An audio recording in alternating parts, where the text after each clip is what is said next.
जादुई मग। शिवा एक जवान और अनाथ युवक था। उसके घर में एक बूढ़ी दादी थी। वो बहुत बीमार थी। जब वो दादी की दवा लेने हकीम के पास गया तो हकीम मनसुख लाल ने कहा, शिवा, पहले के पैसे दिए ही नहीं, अब दवा नहीं मिल सकती। जाओ पहले पैसे लेकर आओ, हमारे पास खैरत थोड़ी बच रही है। बस एक बार दवा दे दो, मेरी दादी ठीक हो जाएगी तो मैं सारे पैसे दे दूंगा। हकीम ने उसे भगा दिया। जब वो घर आया तो उसने देखा दादी भी कुछ समय पहले ही उसे अकेला छोड़कर चल बसी। उसको बहुत दुख हुआ। वो अकेला ही रहता था। एक दिन जब उसका दिल बहुत उदास था तो वह एक तालाब के किनारे जाकर बैठ गया। सब लोग पानी लेने आते थे। उसकी तरफ उचटती नजरें डालते थे, पर किसी ने उसका दुख दर्द नहीं पूछा। तभी उधर से एक फकीर निकला। क्या हुआ है बेटा, तुम दुखी लग रहे हो? बाबा, मैं बहुत गरीब हूँ। दादी भी एड़िया घिसती घिसती मर गई। ऐसे ही मैं भी किसी दिन मर जाऊंगा। इसीलिए मैं सोच रहा था तालाब में ही कूदकर अपनी जान दे दूं। बच्चा, ये जीवन तो ऊपर वाले मालिक की दी हुई नियामत है। हर इंसान का जन्म किसी खास मकसद के लिए हुआ है। इसे संभाल कर रखना ही तुम्हारी सबसे बड़ी जिम्मेदारी है। पर बाबा, मुझे अपने जीवन का कोई मकसद नजर नहीं आता। दिखने में तो तुम बहुत समझदार लगते हो, और मन इतना दुर्बल। बाबा, आप ही कोई तरीका बताइए। फकीर ने अपने झोले में से एक मग निकालकर दे दिया। ये लो, एक जादुई मग। बाल्टी में पानी भरकर इसे डुबोकर जो भी मांगोगे तुम्हें मिल जाएगा। इसे संभाल कर रखना। ध्यान रखना कि इस मग से कभी किसी के नुकसान के बारे में मत सोचना।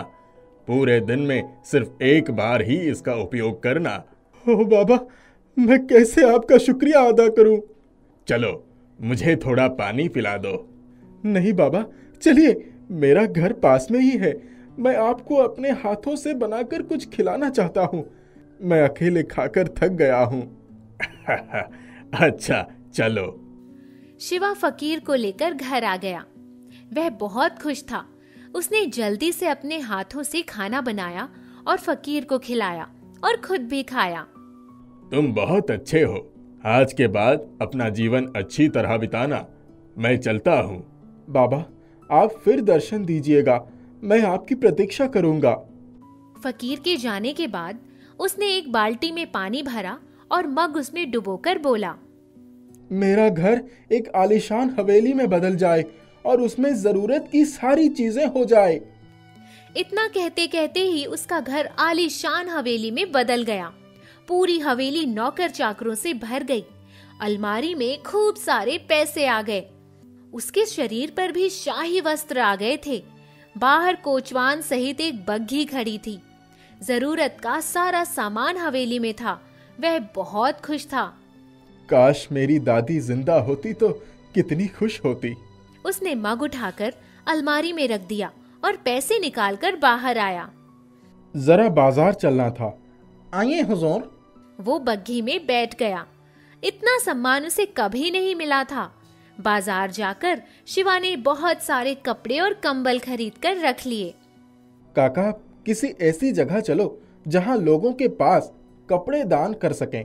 अरे, ये मालिक तो मुझे काका बुलाते हैं। आज तक किसी ने मुझे काका नहीं बुलाया। जी हुजूर, चलिए। जब वो उस जगह पर पहुंचा तो उसने देखा बहुत सारे लोग चिथड़े गुदड़ों में अपने आप को ठंड से बचाने की कोशिश कर रहे थे। आप ये सारे कपड़े और कंबल सबको देने में मेरी मदद कीजिए। सारे वस्त्र और कंबल सबको देने के बाद उसने एक कंबल और वस्त्र रख लिया। काका, ये आप अपने लिए रख लीजिए।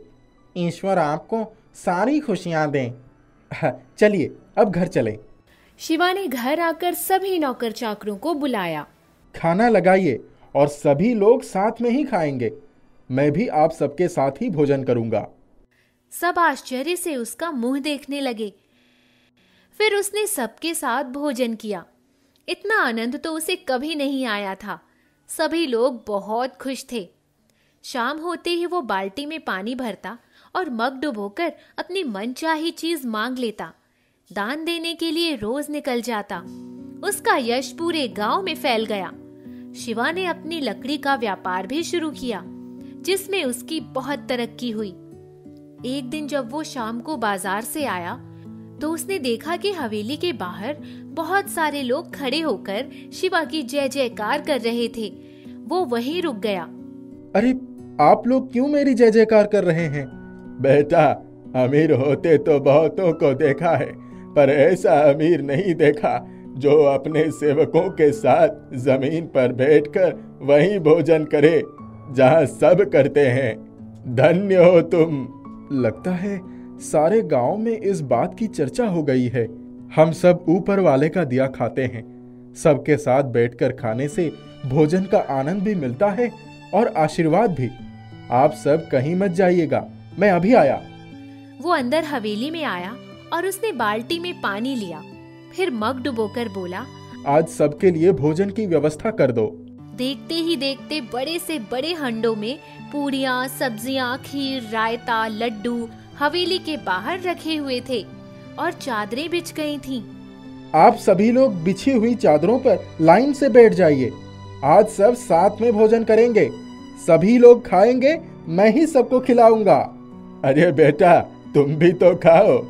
बाबा, आपको पता है ना मेरा परिवार कितना बड़ा है। सभी सेवक, माली, सफाई करने वाले, कोचवान और मैं, हम सब एक साथ खा लेंगे। सब लोगों ने खूब खाना खाया और शिवा को आशीर्वाद देते हुए चले गए। रात में जब वो सोया तो उसकी दादी उसके सपने में आई। बेटा, मैं तुम्हारे इस काम से बहुत संतुष्ट हूँ। तुम दूसरों को वस्त्र और भोजन खिलाने का काम करके बहुत नेक काम कर रहे हो। मैं ही नहीं, तुम्हारे पूर्वज भी इस काम से बेहद प्रसन्न हैं। अब तुम अपनी शादी करके अपना घर बसा लो। दादी, मुझे कौन अपनी लड़की देगा? उस दिन शाम को उसने मग डुबोकर कहा, मुझे एक ऐसी लड़की चाहिए जो मेरे हर काम में मेरा साथ दे। अगर मैं अपने रास्ते से भटक जाऊं तो वो मुझे सही मार्ग दिखाए। दूसरे दिन बगल वाले गांव के जमींदार ठाकुर कमल सिंह की बग्घी उसके हवेली के सामने आकर रुक गई। अरे भाई, शिवा की हवेली यही है क्या? जी हुजूर, बुलाऊं क्या? अरे नहीं नहीं, मैं खुद मिल लूंगा। हुजूर, मालिक का हुक्म है कि कोई अतिथि आए तो मुझे तुरंत बुला लीजिए। वो खुद आपको सम्मान पूर्वक हवेली में ले जाएंगे। ओह अच्छा, जाओ बुला लाओ। शिवा ने सुना तो भागा हुआ आया और कमल सिंह को झुककर प्रणाम किया। फिर बड़े आदर से अपने साथ अंदर लेकर गया। कमल सिंह उसकी खातिरदारी से बहुत प्रभावित हुए। हाँ बताइए, मैं आपके किस काम आ सकता हूँ? मैं तुम्हारे पास एक काम से आया था। जी हुक्म कीजिए। मेरी बेटी मुक्ता ने जब से तुम्हारे बारे में सुना है वो तुम्हें बहुत पसंद करने लगी है। मैं उसके विवाह का प्रस्ताव लेकर आया हूँ। आप लोग मेरे बारे में कुछ भी नहीं जानते हैं। मैं अकेला रहता हूँ। मेरे माता पिता मुझे बचपन में ही छोड़ गए थे। बूढ़ी दादी ने ही पाल पोस कर बड़ा किया था। अब वो भी नहीं रही। अरे हमें उससे कुछ लेना देना नहीं है। आसपास के गांव में तुम्हारे ही गुण गाए जाते हैं। पूरा गांव ही तुम्हारा परिवार है। अगर आपको कोई आपत्ति नहीं है तो मैं आपकी बेटी से शादी करने के लिए तैयार हूँ। बग्घी में फल और मिठाइयाँ रखी है, किसी को भेज कर मंगवा लो। और हाँ, कल मेरे घर आ जाना। मेरी बेटी और पत्नी भी तुमसे मिल लेंगी।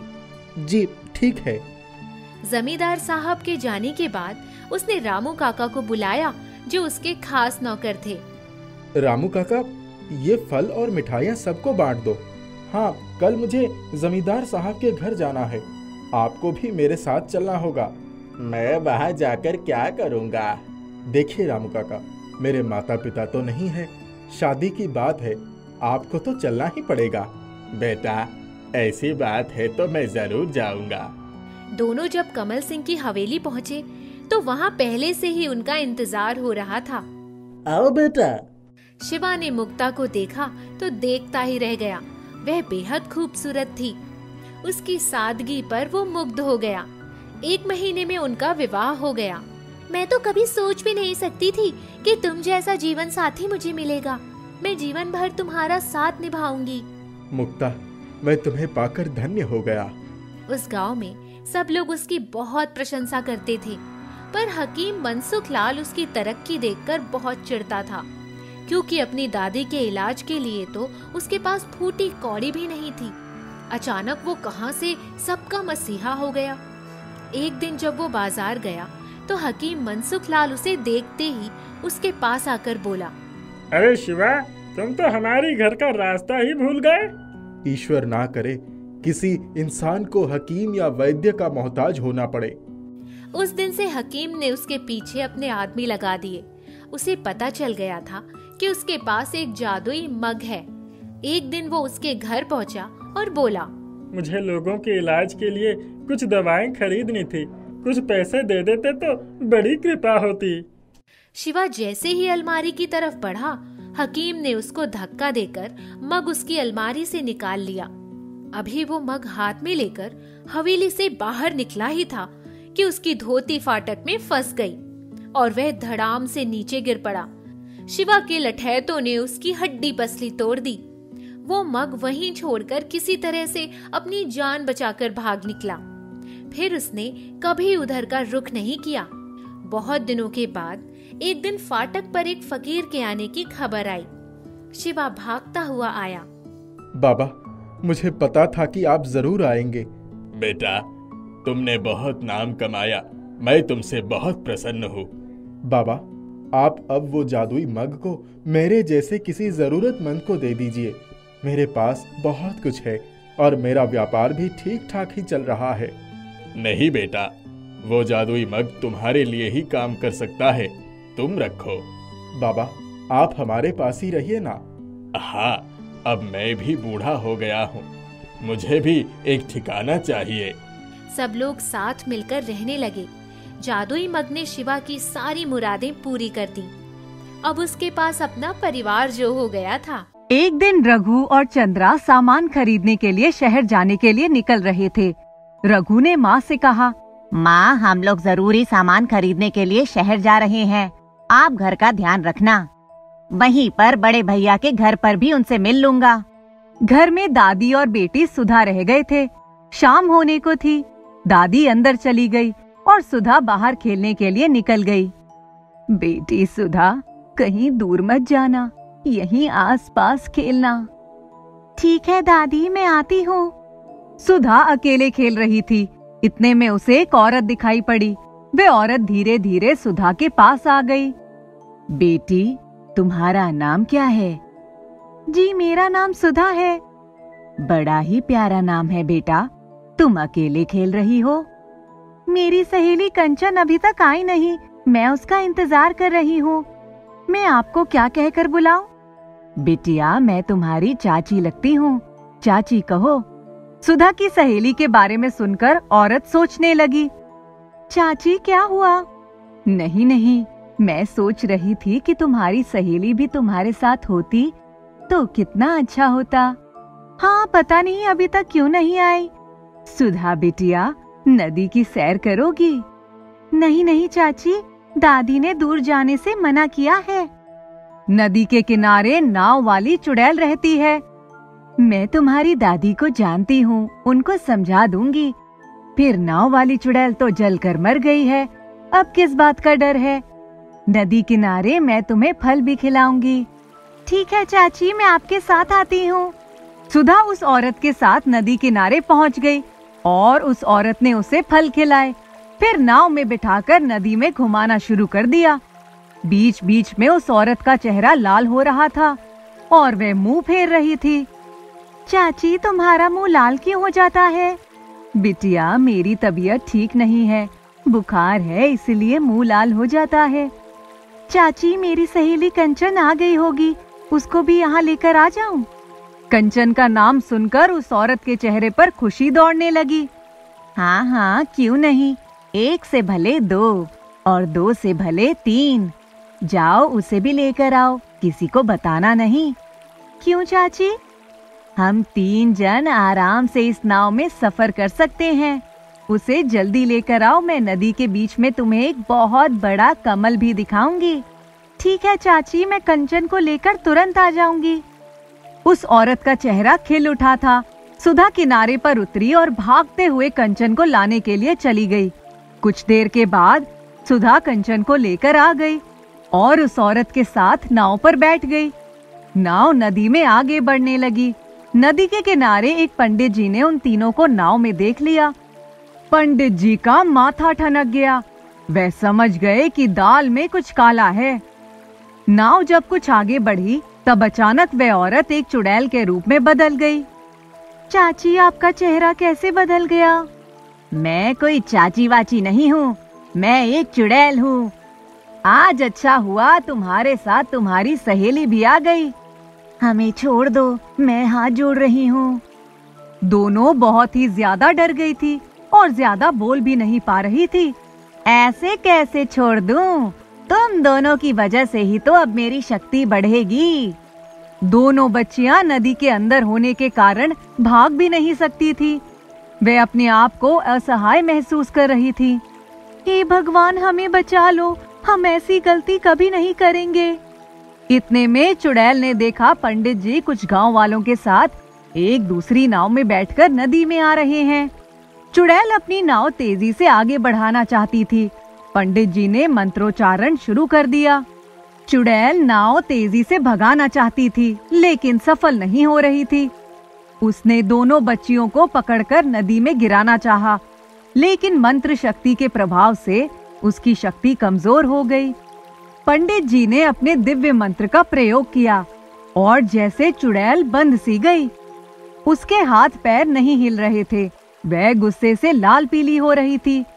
पंडित जी और गांव वालों की नाव करीब आ चुकी थी। ए दुष्ट चुड़ैल, अब तेरा खेल खत्म हुआ। इन दोनों बच्चियों को हमारे हवाले कर दे, नहीं तो मैं तुझे जला दूंगा। नहीं नहीं, मुझे मत जलाना। आप लोग जैसा कहोगे मैं वैसा ही करूंगी। बच्चियों, तुम दोनों जाओ। गांव वालों ने दोनों बच्चियों को चुड़ैल की नाव पर से अपनी नाव पर ले लिया। दोनों बहुत डरी हुई थी। ए चुड़ैल, तू वापस कैसे आ गई? आपके गांव वालों ने तो मुझे जलाने का पूरा इंतजाम कर दिया था। ये तो अच्छा हुआ कि नाव में आग लगने पर मैं नदी में कूद गई थी। गांव वालों ने सोचा कि मैं जल गई। दरअसल नाव जल गई, मैं बच गई। तू बच्चों को क्यों पकड़ती है? इन्होंने तेरा क्या बिगाड़ा है? मैं अपनी शक्ति बढ़ाना चाहती थी। इन्हें भी मैं चुड़ैल बनाना चाहती थी। आपने मेरा सारा खेल बिगाड़ दिया। अब तू यहाँ से सदा के लिए चली जा। अगर तू वापस आई तो मैं तुझे जला दूंगा। पंडित जी, ये चुड़ैल फिर से वापस आ जाएगी। मैंने ऐसे मंत्र से इसे बांध दिया है कि अब ये कभी वापस नहीं आएगी। अगर आई भी तो ये किसी का बाल भी बांका नहीं कर पाएगी। इस तरह से पंडित जी और गांव वाले दोनों बच्चियों को नाव वाली चुड़ैल के चंगुल से छुड़ाकर गांव में वापस आ गए।